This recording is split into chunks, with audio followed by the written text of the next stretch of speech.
We exposed the BBC with thousands of people outside their offices in Manchester.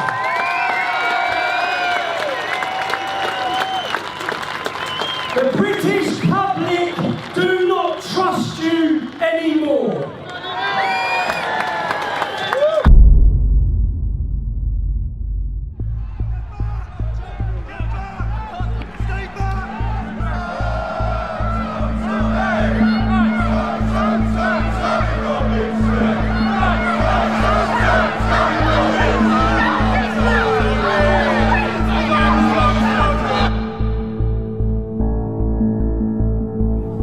Michael is going to explain what's going to happen next, right? I'm being arrested.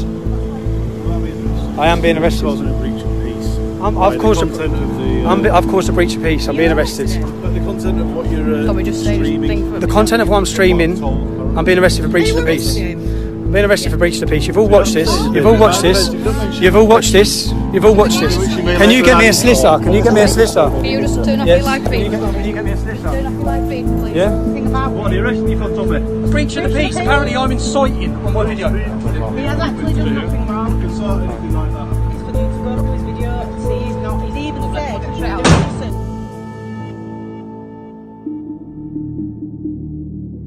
innocent. Since my activism started over a decade ago, the establishment, the police and the media have all been trying to take me down. The whole world saw me wrongfully imprisoned last year.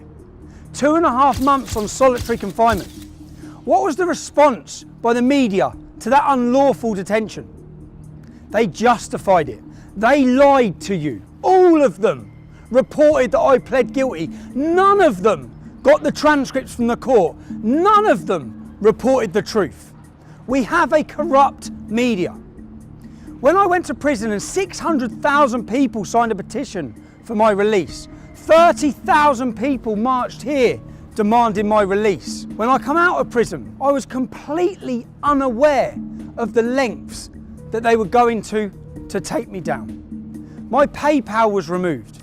That removes my ability to hire a team and work and bring you the other side of the story. My website was closed down, but I was completely unaware that Panodrama, the world's leading investigative journalist documentary, were working on a programme about me with the working title, Tommy Takedown. This was their final punch.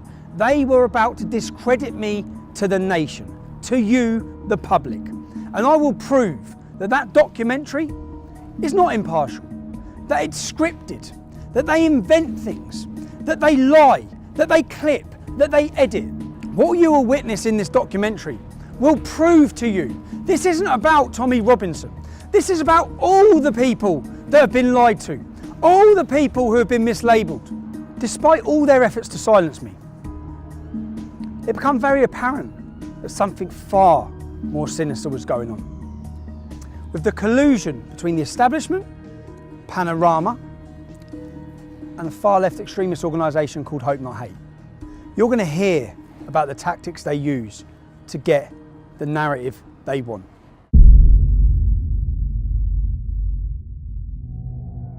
In this documentary, you're going to hear a lot about Hope Not Hate. It's important you understand who they are. Hope Not Hate is a so-called anti-fascist organisation who formed in 2004. They formed from a group and a magazine called Searchlight. Nick Lowles, who now leads Hope Not Hate, was a lead member of Searchlight. In 1984, Searchlight worked alongside Panodrama to fraudulently edit footage which they were prosecuted or taken to court and sued for. They paid £1 million damages to Conservative MPs who they wrongfully edited footage to link them with far-right extremist groups. Hope Not Hate brand themselves as an anti-fascist organisation. They're there to tackle fascism. In reality, they label, slander and attack anyone who speaks out against open borders or against Islam. The worrying thing is they have a lot of influence. For example, all media outlets across the UK, across the world, take what they say as credible and they work hand in hand with them. From CNN, The Guardian, Huffington Post, The Independent, Sky News, Newsnight, Panodrama, the Metro, the Sunday Times. They even advise the UN. They advise counter-terrorism. In their advice to the UN, they say that our Day for Freedom demonstration that many of you would have watched was a far-right extremist rally. That's fake news. being given as credible information and taken as expert info by the UN. Our Day for Freedom demonstration had homosexual speakers, drag artists, black speakers, Asian speakers. There was nothing far right against it. It was a liberal demonstration demanding free speech. So what happens is when someone gets censored on Twitter for some kind of for hate speech or for incitement to violence or engaging in some kind of terrorist communication, they get their account taken down. They tend to come back, and that actually leads to a sort of an increased level of sense of participation and integration into these networks. So I do a lot of work looking into right-wing extremism in the United Kingdom and the United States. And one of the things that we've seen there is actually an entire mobilization of right-wing extremist activity around the concept of the freedom of speech being taken away from people. So just a few weeks ago in London, there was a march attended by a few thousand people that was called Day for Freedom, and that was entirely sort of centered around this issue of free speech and the sense that in the kind of parlance of the extreme right, the liberal establishment was trying to silence extreme right, legitimate conservative voices. Just last year, Hope Not Hate were identified in a Swedish military report on left-wing extremist violence. It has been proven that Hope Not Hate exaggerated hate crime figures by 3,000%. Nothing they said after that point should ever have been taken as credible, let alone taken by journalists without checking anything and spread around the world to demonise and slander people and organisations. They play a key role in pressurising social media giants, whether it be with petitions or requests from MPs that they're working alongside with to say who's promoting hate. Not who's promoting hate that would breach laws in this country, but who needs silencing with their opinion. They're now teaching your children in schools about fascism. If we take a quote from their original spin doctor, Dan Hodges, from his quote you'll understand the tactics they use in this documentary. It was a no-holds-barred, bare-knuckle PR. We used every dirty, underhand, low-down, unscrupulous trick in the book. These are quotes from their spin doctor, Joe Mulhall, who is a lead researcher for Hope Not Hate. He brags about days out with their BBC political reporters. Their relationship works hand in hand with the corrupt mainstream media. They do the reports, the media then use their ammunition and their labelling to attack people and organisations, to demonise them and slander them. In 2015, Joe Mulhall used the hashtag Antifa on several occasions. The reason why this is so relevant is when you understand who Antifa are. Antifa are an organisation that leading members of the American government have called to be prescribed as a terrorist organisation. They balaclava up, they mask up, and they violently attack people who they're told to attack, and organisations which are highlighted to them by groups and organisations like Hope Not Hate. They find out who you are, they contact your work, anyone who steps above the parapet. Hope Not Hate's goal is to silence them and stop them. This is about stopping free speech. This is about having people too scared to speak. We'll speak with one gentleman now whose life has been completely changed due to him voicing his opinions. He broke no law, committed no crime. But wait till you hear what Hope Not Hate done to him. This time last year, like I said, I was working full-time, happy, and because of some things I was doing outside of work, where I was sort of expressing my political opinions and so on, I ended up drawing their fire, and they wrote a report and called it in to the employer. So it was a kind of deliberate attempt to, it wasn't just to dox me, because I hadn't hidden my name, I didn't think I was doing anything wrong, I was just expressing an opinion. But it was an attempt to deliberately get me fired. Where was you working? I was working at Standard Chartered Bank in Moorgate. Doing what? I was an associate, so I'd been there from a grad. I went to Bristol University and then went into the bank straight afterwards. So I've been there for about just around 18 months at this point. So a good career? Yeah, it was going well. Internally, there'd been no issues. When you say you got involved, you was giving your political opinions with regards to? Obviously, the controversial stuff, so immigration, Islam, these kind of issues, but not in an extreme way, nothing you wouldn't happily say to anyone. Just so we can get clear, we're not talking about committing a crime, we're just talking about speaking openly about immigration and Islam. Yeah, and no one had a problem with it. That's the whole point that kind of strikes me about it. So it's not like anyone made a complaint, nothing's happened, so what did Hope Not Hate do? So Hope Not Hate, one of their, I can't remember which, but a team of their researchers wrote a small report. They were calling up multiple offices at the bank, and they were also focusing, because obviously we have a very big presence in the Middle East. So they were focusing on officers there to call them and just basically say, you've got this guy working for you, he's an Islamophobe, he's a racist, blah, blah, blah, all of which obviously isn't true. I remember I was just sitting at my desk and I get called in by the MD and he sort of says, have you been saying this? And I say, yeah, no, I have. I didn't see it as a problem. The same guys were going to a lot of journalists trying to flog this report as well to make a big story out of it. Eventually, in around the summer of last year, you get this article, and it's very vicious, and it's obviously largely lifted from the report that came out a few weeks earlier, using slurs, using kind of nonsense labels, calling us Nazis, all that kind of thing. Calling you Nazis with any evidence? Was there No any evidence to anything whatsoever you've said? at all. It was made up with a very clear intention of making me lose my job, and it's a common tactic. And you did lose your job? Yeah, I was suspended, and then once the coverage happened, they obviously, whilst previously, like internally, the bank I think had kind of thought, well, maybe this is just an attack piece. Once there was coverage, obviously it's their reputation on the line. So then, pretty much immediately, I was fired. I have worked. Just so that the public understand this, you committed no crime. Okay. You speak outside of work about immigration or Islam with no hatred. No hatred. Just facts. And because of that, where are you now? How's your life changed? What do you see for your future now? Financially very difficult, of course, because it kills your income. And then there's knock-ons from that are always a pain. Okay, well thanks, and I hope you, I wish you luck and try and get your life sorted. Me too. Yeah, good luck. Thank you. So you've heard from Tom Dupree. You've heard how his life was changed simply for expressing his free speech due to the actions of Hope Not Hate. Later on in this documentary, you'll hear recordings of Caelan Robertson and George Llewellyn-John to see how their lives have been affected. Caelan and George used to work with me at Rebel Media, and when I went independent, they come to work with me there. When I was released from prison and I met with them, they said that they had been intimidated and threatened, and for that reason they couldn't work with me. I'd just been released from prison. I wasn't in a good state, and I thought they were just saying that because they wanted to go and work with Lauren Southern. Also, you'll hear recordings from Lauren Southern. Lauren Southern is a leading political activist from Canada. She now works as a journalist making documentaries. In those recordings, you'll hear about allegations about how they've suffered due to the actions of Hope Not Hate. So I've been contacted by Lucy Brown, who's an ex-employee. The last time we spoke to each other, we were screaming obscenities at each other.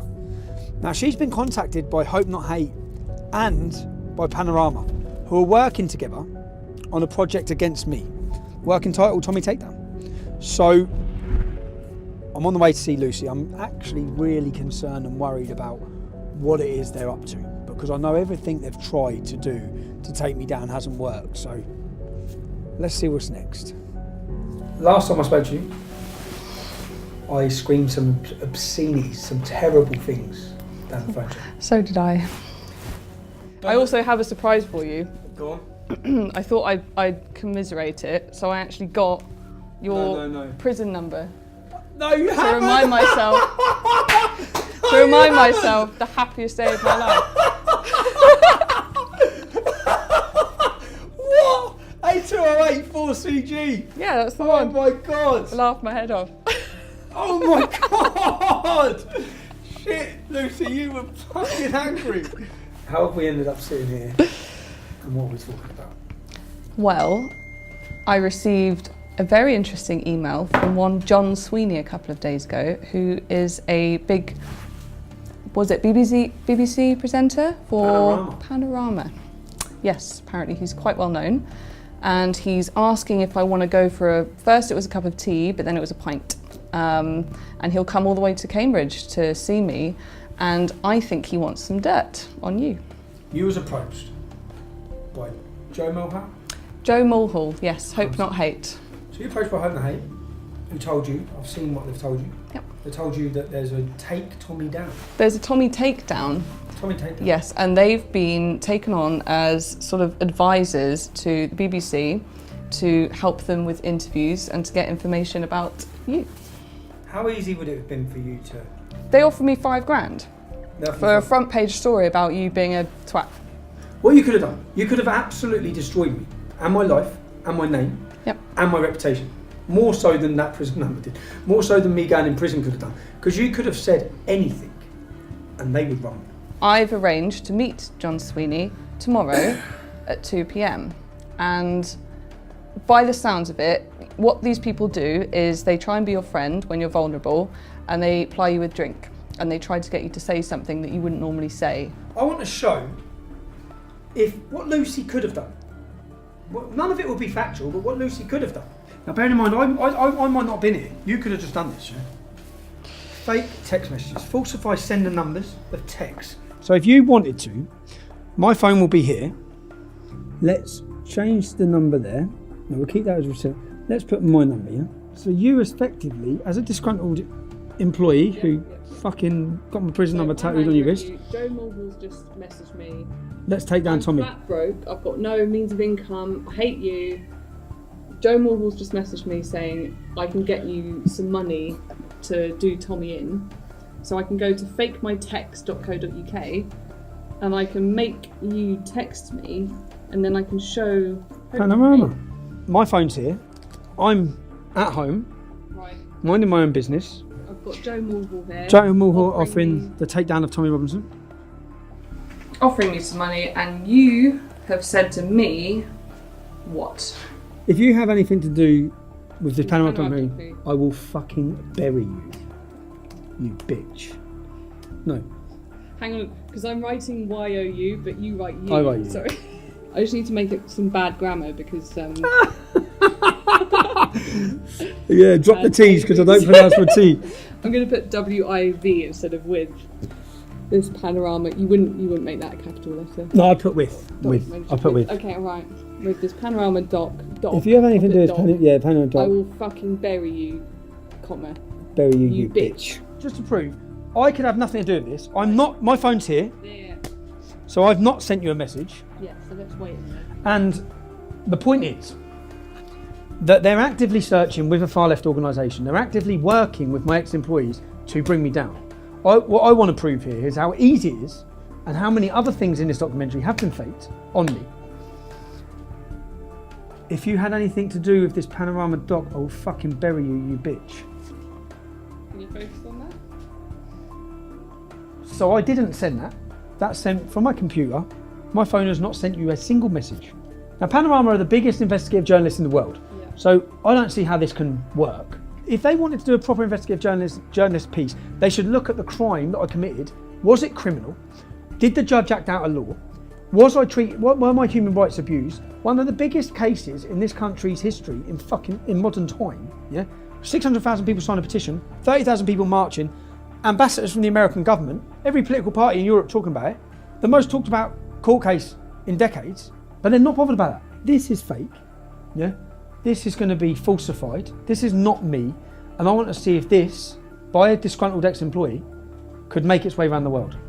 I'd like to see how much power Hope Not Hate have over the world's media. Yeah, basically.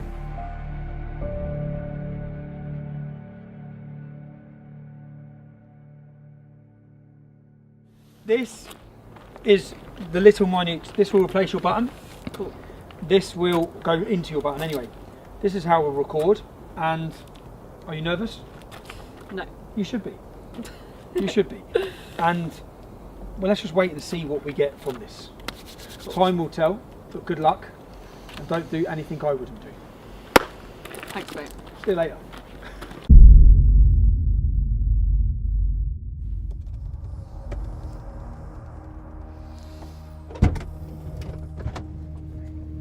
Success? Mission accomplished. Mission accomplished. Let's see. Crazy? Not crazy? Good? Not good? Lots of alcohol was consumed tonight for the greater good. I can smell it. You'll see. You took it for the team. I only drunk for the team. I did what I had to do. Right. Let's get these files sorted. Let's work out what we've got. We've got lots of footage to go through, but straight off the crazy thing for me is you're steaming. Which is a champagne and a double gin. Thank you. And then we're going to have some red wine. But Thank you so much. we'll panic about that at the appropriate moment. Thank you very much. Thank you. On expenses in a boozer with the dog having fire. Good. And I think we should have one more bottle of wine. Fuck it, no expense spared. 2 brandy sous limoncellos. This is from the Cassis, or the Keel Royale. But even better is another version which is with blackberry. blackcurrant liqueur and champagne. Kir Royale. Have you got any flaming Sambuca? And then 2 Kir Royales. And then the bill. Lovely, thank you. Thank you very much. I think we've got to do a runner. It's a joke. It's fine. I don't care. Not only I really don't care. Good. Service included. So make it 220. Thank you very much. Was this on BBC Expenses? How much alcohol's been consumed? I've heard him mention 3 bottles of wine, champagne, flaming Sambuca, all in 5 minutes. And you can hardly sit up. So, for me, that's an expensive scandal that the licence fee payer is paying for. Should we be paying for you to get pissed? Yeah. Of course you think we should. Me getting drunk is me being more lucid, and then I'll tell him stuff. So he's wanting to get you drunk. He's using the expense money to get you drunk in order to get you information. Get me drunk, be nice to me, be my friend, and then I'll loosen up and be like, oh, I've got this recording, or I can tell you this, or whatever. You may not like what I'm about to say, but one of my political heroes is the former head of the IRA, who turns the IRA, not... Who? Nick Knowles? No, the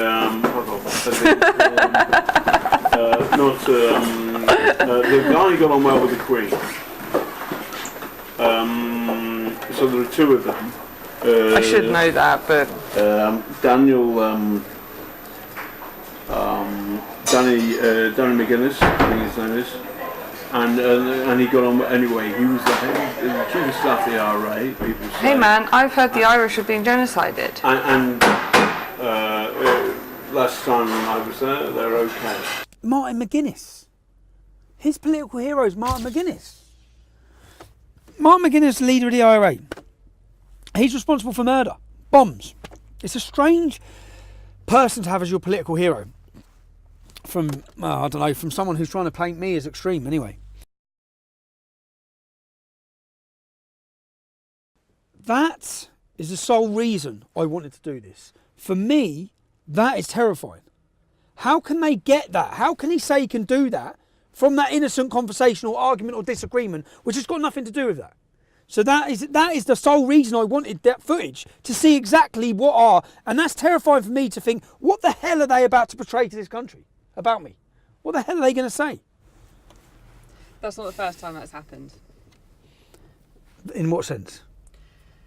Because I told you about, I was offered $5,000 to do like a story on you, like a front page newspaper story. By Hope Not Hate, you're talking about in your kitchen. By Hope Not Hate. But I was also... By Hope Not Hate, who are working with these... Yeah, but I was also approached by a really mainstream newspaper, basically, to kind of make it out that you were like sexual allegations against me or something. What, they were approaching you for that? At a time when we fell out? Yeah, they said when I was at my lowest and I basically didn't have a job and I was like, a complete mess, and they were trying to like dig and get stuff out of me. And they were trying to make out that you'd done like a Me Too.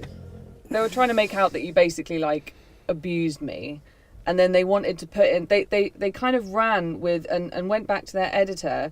And then I called up and said, I really don't want this. This isn't true. You've kind of twisted it to fit your own narrative here.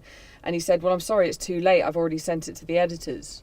And they want to run the story, this journalist. So I then had to call up this national journalist kind of like lawyery thing where you can call up and complain. And I had to put in writing saying, please do not put this out. If you put this out, I'm going to have to go against you legally or something. So I had to fight to get this story out of the paper. From a mainstream journalist? From a top tabloid? Big.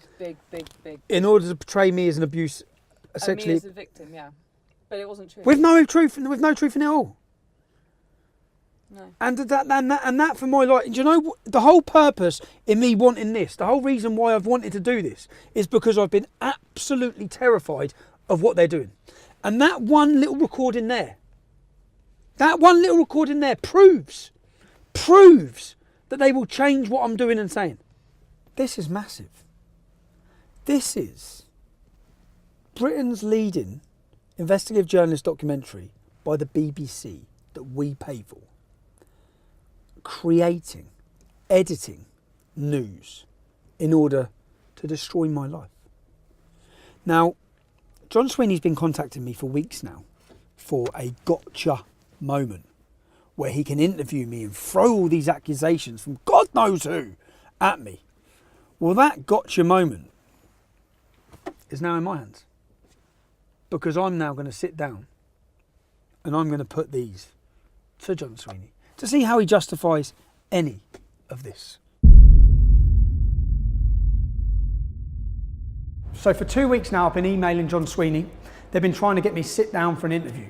I emailed him yesterday and said the only day I can do is today, and I won't come to London, it has to be in my venue. I've organised this venue.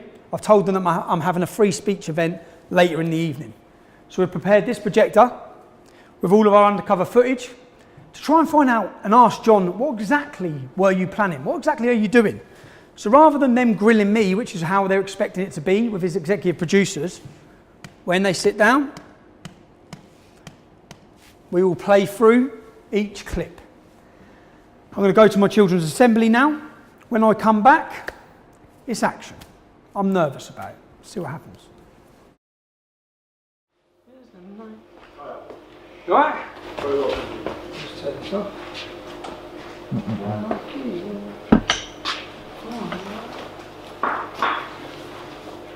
Hi. Fine. How you doing? Thanks very much for doing this, thank you.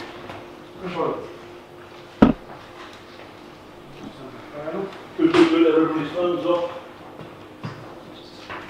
You alright? Before we do start, I just wanted, because I am paranoid of fair and balanced reporting, I just wanted to clear a couple of things up with you while we're here. Is that alright before we start? Okay, but you're recording, I think, aren't you? You're That's okay. recording, and so aren't you? That's fine. Yes, okay. That's okay. fine. So we're not starting yet? No, don't have to start the interview. I just want to clear a few things up. So, this is a Panorama documentary. You wouldn't be working with an organisation called Hope Not Hate on this documentary, would you? In order to find people to give negative opinions of me. No. No? What we're doing is we're making a Panorama documentary. The BBC makes all the editorial reports. Okay, so it's a BBC, because it'd be quite strange for the BBC to be, how the BBC could be impartial on a documentary when Hope Not Hate are an organisation who are funded specifically to destroy me. There are two separate entities. Okay. The BBC, I work for the BBC, this is the BBC Panorama production. Okay, can I just quickly show you something here? So what this is Joe Moorhouse from Hope Not Hate. And what he says in this message is that Hope Not Hate are steering this documentary. My name's John Sweeney, Okay. and I'm a reporter Okay, for John. Panorama. Okay, John. So what this other guy says, It doesn't matter. he's not steering. Okay, are you aware of any threats or blackmail that's been made to any of my ex-employees to give negative information about me to you? Are you aware? No. Well, can you just listen to this one? We were basically threatened with the most horrendous shit you can possibly imagine for 3 months, constantly, to do this. Constantly. Because basically, why they have dirt on us is when we left Rebel, I don't know if I told you this, when we left Rebel, we were really fucking angry, and none of the media would take all the stuff we had on them. So Nick Close reached out to me on Twitter and he was like, oh, meet up with us. And we were like, oh, okay, like we weren't working with anyone then. So we were like, yeah, fuck it.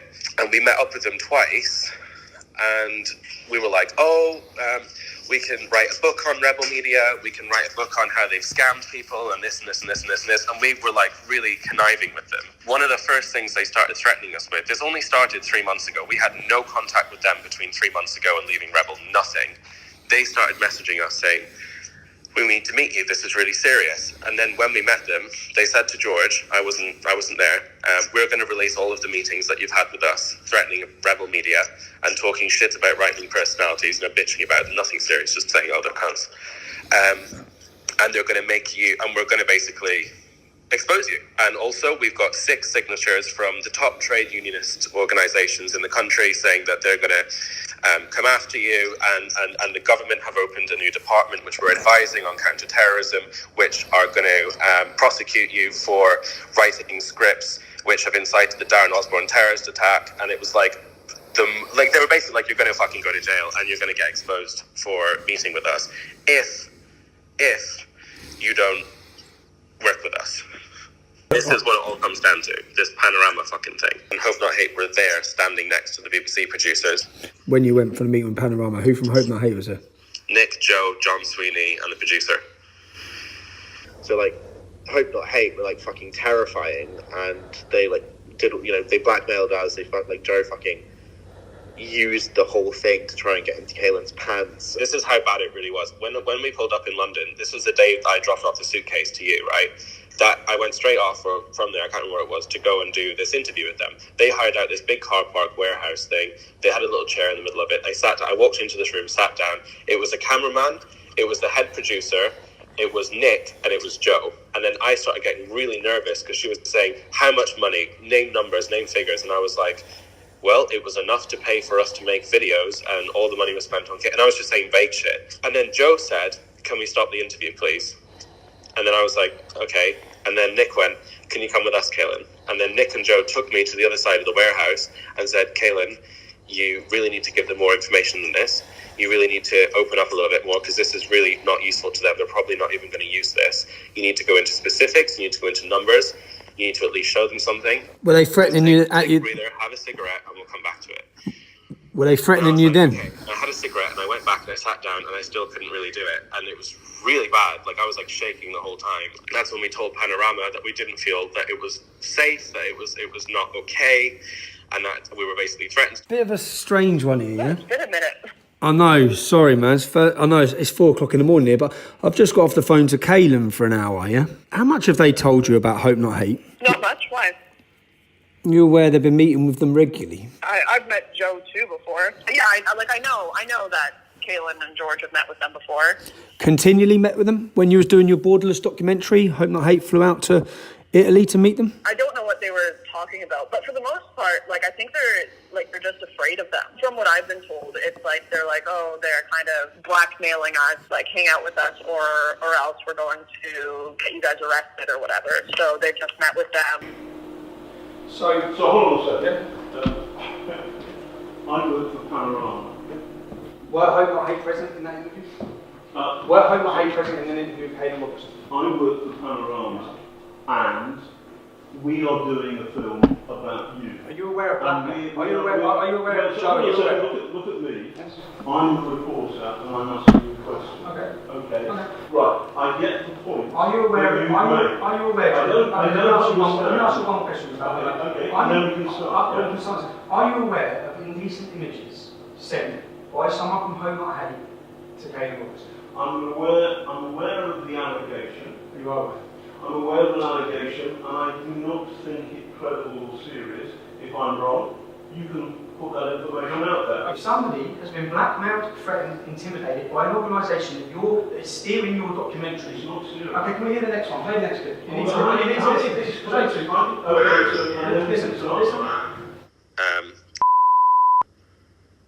Made really inappropriate, I don't know how to describe it, almost basically like a sexual assault situation towards me when I was really drunk, pretty much passed out. Fuck you know, this gets messier and messier. No, hold on, yeah, okay, and I got really upset, and I broke down, and I told George about it last week because it's really fucked me up, and George messaged Nick, and apparently nearly got suspended, and it's it's a really big mess.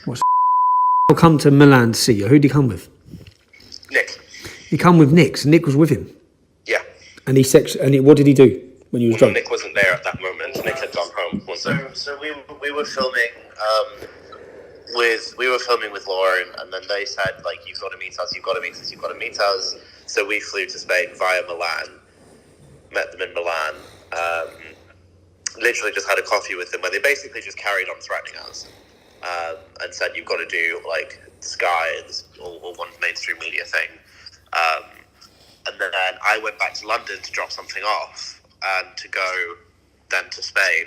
So Kaelin was left in Milan for one night. Nick left that night as well, I think. And then this is when this thing happened. Kaelin said that he was basically really wasted, that he thinks let himself into Kaelin's room. And basically, Kaelin kind of woke up and was like half naked, like trying to do stuff with him. And then Kaelin said no, and was like, oh, you don't have to tell anyone, blah, blah, blah, blah, blah. Kaelin was like really fucked up about it. So this was like 3 months ago, or 2 months ago, and Kaelin only told me about it last week. So I messaged Nick saying, like, we need to talk, what the fuck is going on? And then Nick said that he's like doing an investigation into it. George also messaged Panorama saying, guys, hope not hate raped Kaelin. Hello? Hi Joe, it's Tommy Robinson. Oh, hi there, how's it going? Yeah, not bad. Obviously you're aware I have a documentary coming out on Saturday. I'd just like to ask you a couple of questions quickly about your involvement.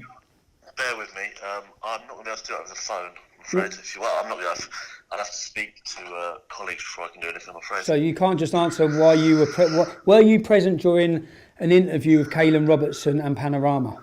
I'm not going to be able to talk about anything on the phone. Why not? Why not? Well, you can't just ring someone up. If you want to speak to me, you can drop me an email and we But can... this is just your opportunity to counter what's being said. I'm not going to answer any questions over the phone, although I don't see what's the issue there is, even if I was. Really. So were you and Nick Knowles present during an interview with Kaelin Robertson and Panorama? I've said everything I'm going to say to you, Tommy. I'm not going to answer any questions like that. If you want just to a yes or no. It's just it's a simple yes or no. Simply, look, Tommy, we're wasting time here. Okay. We must ensure we avoid bias or an imbalance of views. Our output will be based on fairness, openness, and straight dealing. Contributors will be treated honestly and with respect. There are people being intimidated and blackmailed into giving negative reviews against me. The men who are doing it are present during your interviews. You're saying you're independent. Now, John, when it comes to fake news, you're John Sweeney, so I'm going to separate you from these allegations that are being made. There are allegations. There are allegations. We can agree on that. We can agree on that. Okay, so these are allegations. These are allegations. And there is no evidence apart from your words or their words John, as to the substance of these allegations as I understand it. And I know. we have it behind on tape. Okay, John, would you tell anyone what they have to say in an interview about? No. No? Play the next one. We only, the BBC, we only do question areas. So here's, it's a volunteer army. I want you to be comfortable about it. So is there anything you don't want me to ask about? I'm not supposed to ask this. I'm not supposed to ask this. I'm not supposed to ask this. So I'm going to ask you about, I'm going to take it through. What I want from you is the following. Simple two things.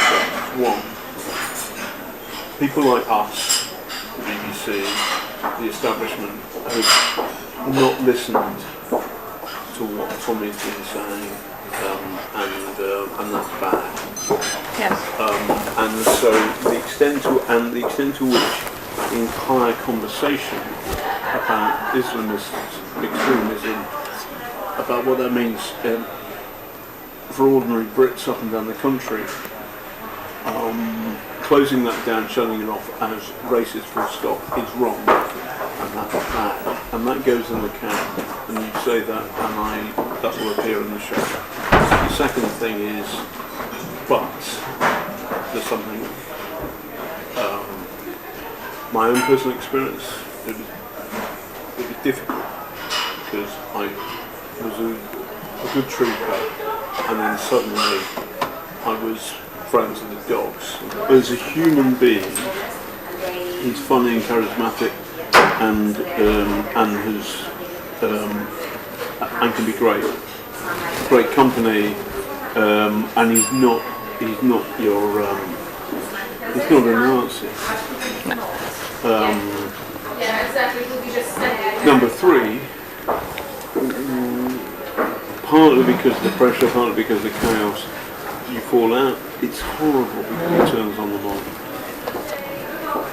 And those three elements are fair and good, and those three elements will appear in the show, I promise you. He has... Deal.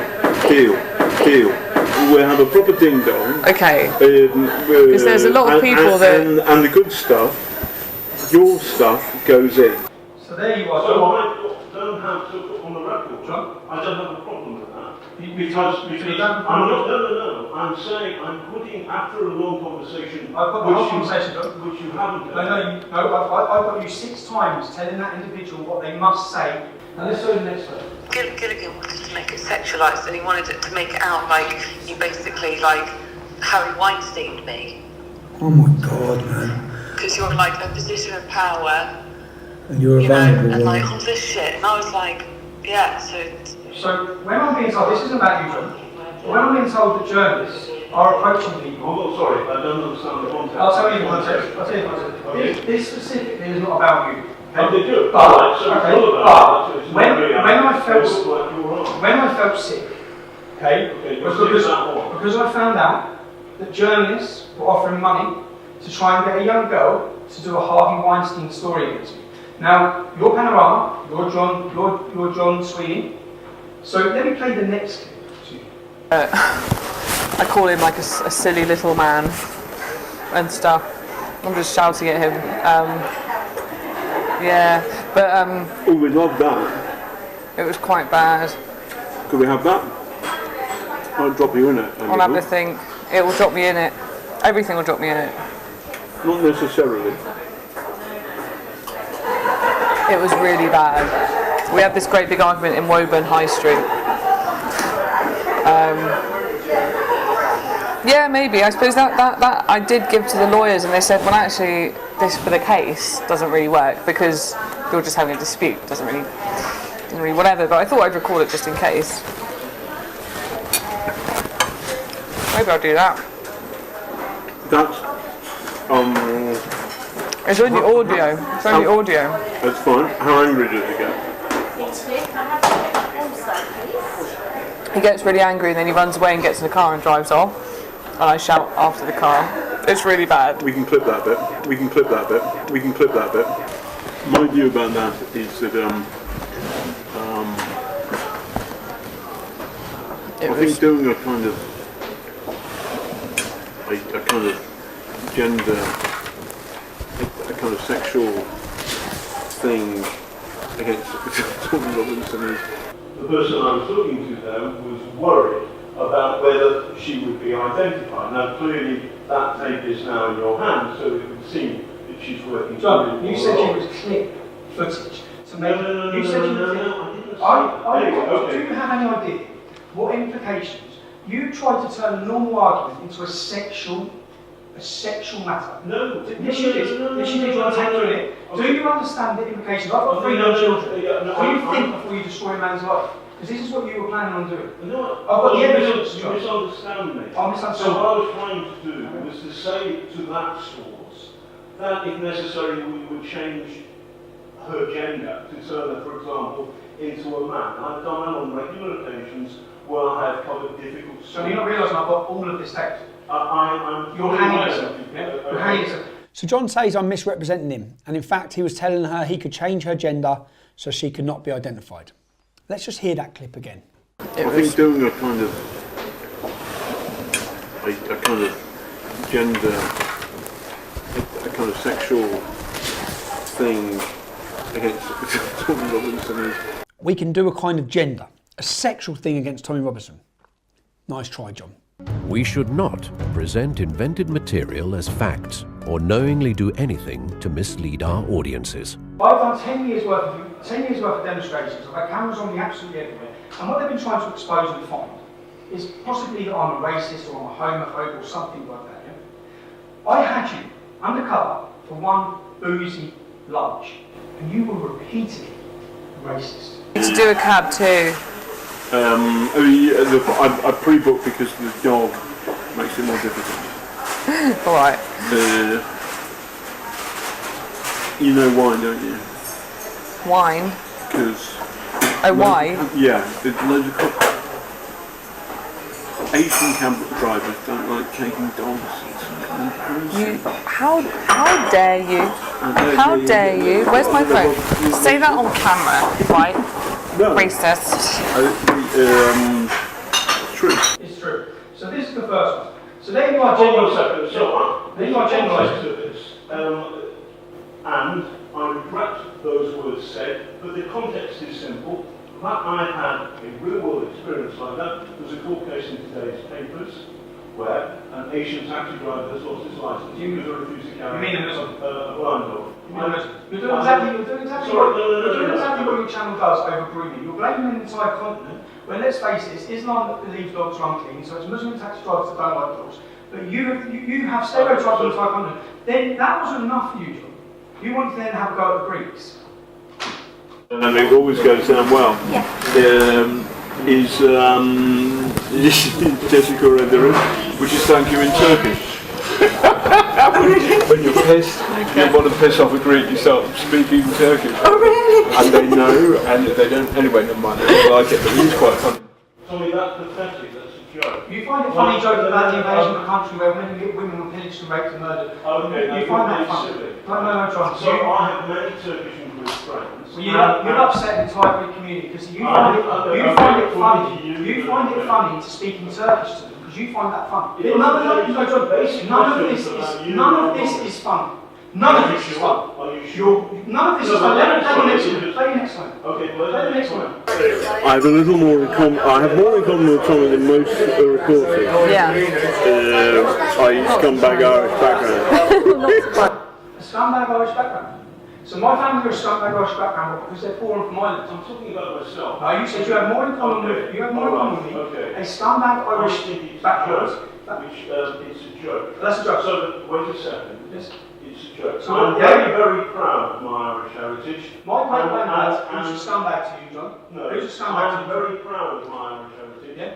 If you get somebody like me talking to a source, and actually that source is in fact a mole working for Tommy Robinson, then in the context of a 2-3 hour conversation, there will be moments where jokes happen. Oh, jokes. I'm very proud of Play the next one. But the people who've been beaten up by Antifa, or rather Antifa have attacked Tommy and you've been in there. Those people are brainwashed. And they're lefty people. They're lefty.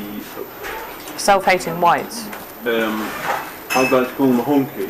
How do you use an racial term? How do you use another racial term? You call them honkies. Hold on a second. You call them honkies. This is a conversation with your source.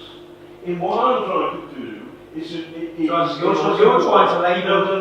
label me, and what's happened is in one afternoon, in 1 month, John, you've been. Okay, let me talk about homophobia. John, you seem obsessed. You seem obsessed with gays. So you have an obsession because then you ask if Joe Moorhouse gay, right? Because they've not gone out and just had a mate that's gay. That's the difference. So you've got people up in like all these different places in the UK or whatever, and they're sort of they've not just had a gay mate. Have they never met a conservative MP? No. I remember one line in particular. She said, "What do you think about LGBT or something?" And I said, "Well, some of the stuff that gay people say is just ridiculous."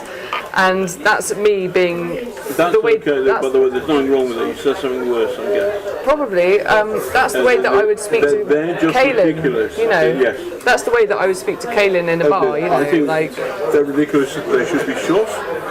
Well, yeah, exactly. No, obviously. No, I know. But did you say it? No. Good. That's the thing, because unbeknownst I would say that, by the way. I would. And they should be shot. What were we talking about? Oh yeah, Joe's dick pics. Is he gay? Oh, my gay darling's rubbish. He's a Bertie Wolf there, is he? He's a Bertie Wolf there, is he? He's a Bertie Wolf there, is he? May the best man win.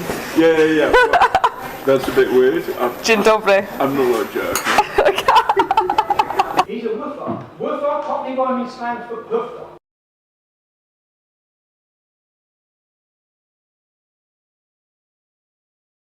Presenters, reporters and correspondents are the public face and voice of the BBC.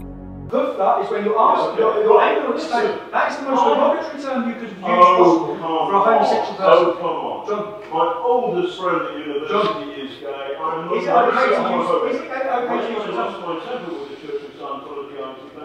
it okay to use the terminology woofer? Is that okay?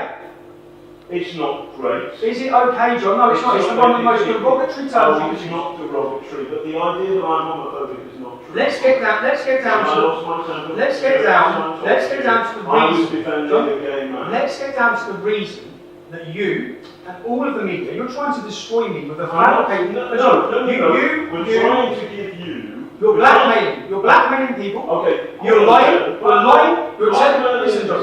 You're alleged to have blackmailed people who are in your meetings, in your interviews, whilst young men are being intimidated. You are the man who's making the allegations. All in order. No, I'm not. You've just heard the people making the allegations. I'm not the man making the allegation. You've heard those are witness statements to my solicitor. Now let me go to the next one. Let me go to the reason why. Let me go to the reason why. I want to ask you a question. You can ask me a question, isn't it, mate? Because if it must be on the end of a deception, let me go to the next I one. want to know about it. Okay, let me go to the next one. Okay. This is the reason. So now everyone understands the reason why the elite, the classist elite. Don't call me elite. Am I a cannibal? Let me play the next one. I've met Danny. Danny was, I was working on some film on Newsnight, and Danny was in the green room. It was unusual to meet a white working class male in the Newsnight green room, and I was in the same way. Who's normally in there? Sorry? Who's normally in there? It was so unusual that me and one of my mates, we went down there to have a drink with him in the way that you would do with somebody from a cannibal from the Amazonian, from Amazonia, or maybe a creature from that. So working class white male is a cannibal from the Amazon. No, that's what you said. So you're on camera. Okay, so wait a second. You are a classist elitist. The way you view working class people is a disgrace. The reason we have the problem we have is because a journalist like yourself, from the background you're from, sneering down upon our community. Sneering down, thinking you're better than us, and let me just. My understanding of the Labour Party today is they're almost like blooming, I don't know, activists. Well, they're social. The point is, you hear much more accents like yours and mine, rather than fuck off, rather than Tommy's. So the Labour Party, they will have accents like yours or hers, middle class, rather than fuck off. You believe the working class vocabulary is simply fuck off. That is your classism. What I'm doing here, John, is I'm exposing you, I'm exposing Panodrama, and right now, John, because right now, so this text was sent to us, yes, and this is the text from that source who's on that video, okay, and the text is from you. If you had anything to do with this Panorama doc, I will fucking bury you, you bitch. Did you send that text? Point proven. I have video evidence that did not come from my phone, and here you are about to betray it to an entire nation. John. No, I'm going to ask you a question. I just told you an answer. Sorry, okay. This would be, right now, this would be going on a documentary that would be aired to the entire British public. It wouldn't be, because we would put the right of reply. No, and here's the right of reply. Is this true? Is this true? As I expected, they did not bother to verify the authenticity of that fake text message in their hunt to take me down. John says he would give me the right to reply, to which I would say it's fake, but the fake allegation that I threatened to murder my ex-female employee would effectively be aired to millions of people across the world. And I'm certain every national newspaper would run with the headline, Tommy Robinson threatens to kill female employee. I wanted to prove, and I've just proved, how easy it is for fake news to be created and for people to be targeted and their lives destroyed. You have been harmed.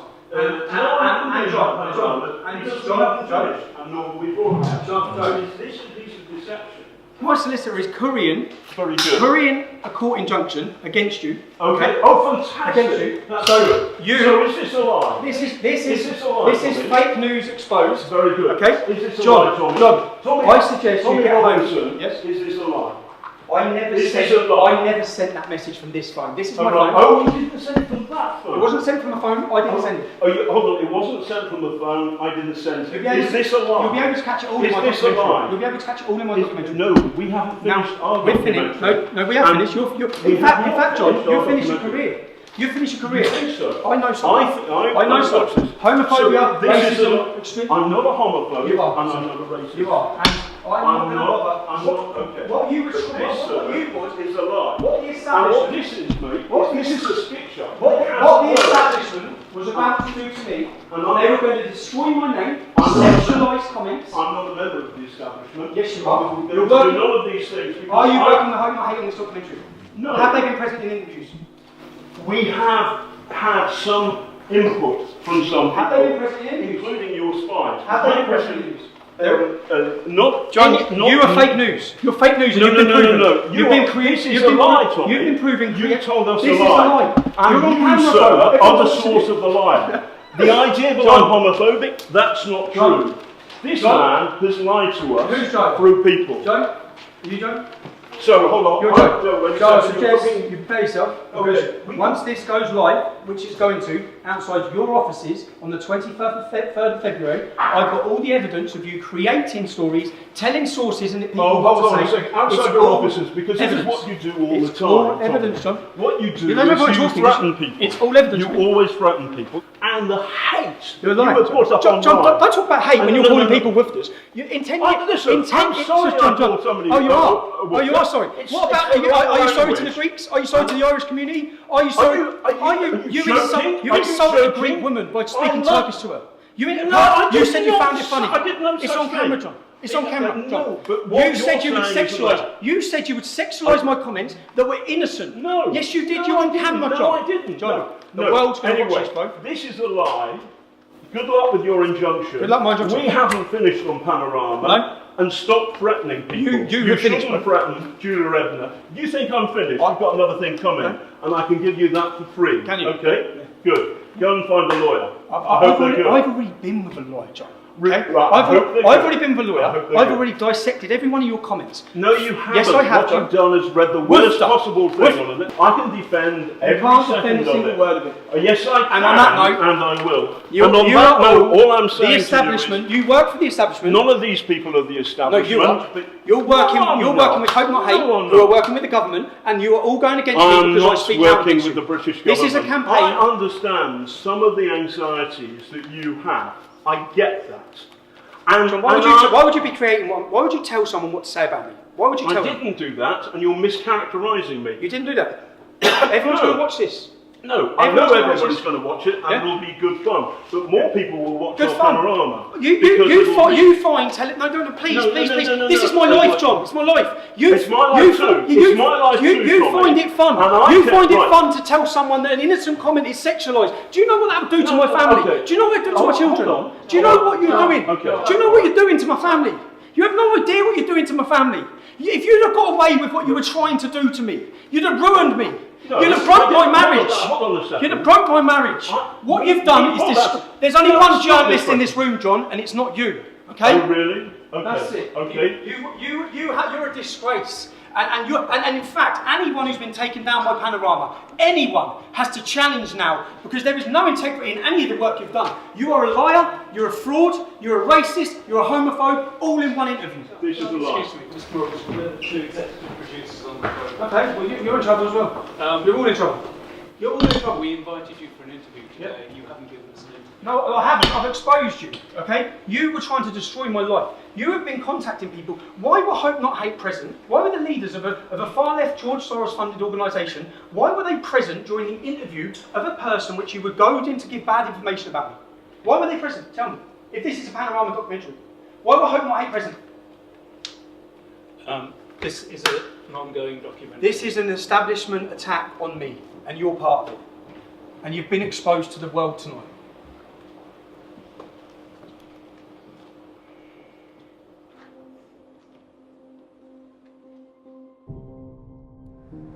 So let's summarise what you've seen. You've seen the BBC, who pride themselves on being impartial and reporting the truth. You've witnessed the main man from Panorama telling someone what to say, brokering a deal on what they have to say about me. Now, if he's brokered a deal with her, who else has he brokered a deal with? Who else is being told what to say? They're scripting the documentary. They're also creating and inventing news. Sexual thing against Tommy Robinson. What else when we've got two other people saying they're being blackmailed in order to give negative reviews of me? Who else would have participated in this documentary? What else was going to be said? What other lies and manufactured evidence would there have been on this documentary? You've seen the contempt they have for the working class. The contempt they have for you, the licence fee payer. You pay your licence fee, and if you don't, you're taken to court. Just so the elitist, fake news journalists can travel this country drinking champagne on your expense. Now, if there's one thing that symbolises the BBC, we all know about the fake news. I've just proved to you that they create the fake news, that it's not impartial, that they work with far left extremist organisations. That's been proven. If there's one thing that symbolises them, the BBC covered for Jimmy Savile. They covered for Stuart Hall. Up to 100 children were raped and abused, many of them on the property of this organisation. Let me show you this statue that is at the entrance to the BBC. That statue was sculptured by a man called Eric Gill. Eric Gill was a paedophile. He raped his own daughters. He had sex with animals. He had an incestuous relationship with his sister. When the Catholic Church became aware of this man's crimes, they removed and covered all sculptures made by him. The BBC refused to. They were asked to, but they refused to. If you have disgust now, and you're fed up with paying for this, or for the propaganda they use against you, for the negative portrayal of Brexit, if you're fed up with all of these things, what can you do? I'll show you what I'm going to do, and I hope you follow my lead. You can legally not have a TV licence in the UK. You do not have to have one, okay? None of us asked for the BBC to come into our homes and display their programmes on our TVs. If you're fed up of paying for their propaganda when you don't even watch their shows, you can follow the steps I'm about to take you through now to end that. There's a few things you need to know once you've filled out these forms. It's a myth that the BBC can sit outside your house and detect that you're watching TV. That is a myth, it's not true. If the BBC TV inspector knocks at your door, you can. Be polite, you should be polite. But you can open your door, say I don't need a TV licence, I haven't got one, goodbye, I don't watch live TV. That's it. They have no rights to come into your home. It's obvious that if a TV licence inspector walked past your front window and you had your curtains open and you were watching Panodrama on BBC, which I don't think you will be, if you're watching BBC, they will fine you. But you do not have to have a TV licence. And I'm going to take you through the steps. I'm going to ask, please follow these steps now. Follow exactly what I'm about to do. Go to www.tvlicensing.co.uk. You'll find a link, declare no licence needed. Upon clicking this, you'll be brought to another page where they try to convince you need a licence, even though you legally don't. Ignore that and click the button that says, tell us you don't need a licence. Step 1, select the type of property you live at. Complete name, email and phone number. Step 2, enter your property address. Step 3, tick the 3 boxes for the declaration. You will then be asked what date you want to start watching live TV again. Tick the button to the right where it declares I have no plans to do this. Then click the reason for not needing a TV licence. I'm sorry, but John Sweeney is not an option. Step 4, review and confirm, click submit. You are now licence free. Congratulations, you've just saved yourself £155 a year. You can now afford to go to the pub and celebrate. I know. How about champagne and double gin? Then some red wine. 2 brandies, 2 limoncellos. Creme de cassis, Kia Royale, blackcurrant liquor and champagne, flaming Zambuca and 2 Kia Royales. Enjoy.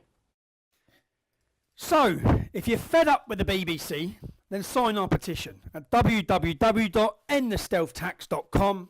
I'll personally find and track down the head of the BBC, I'll hand it to him, and I'll give it to our government. And you'll see it on our next video. Thank you.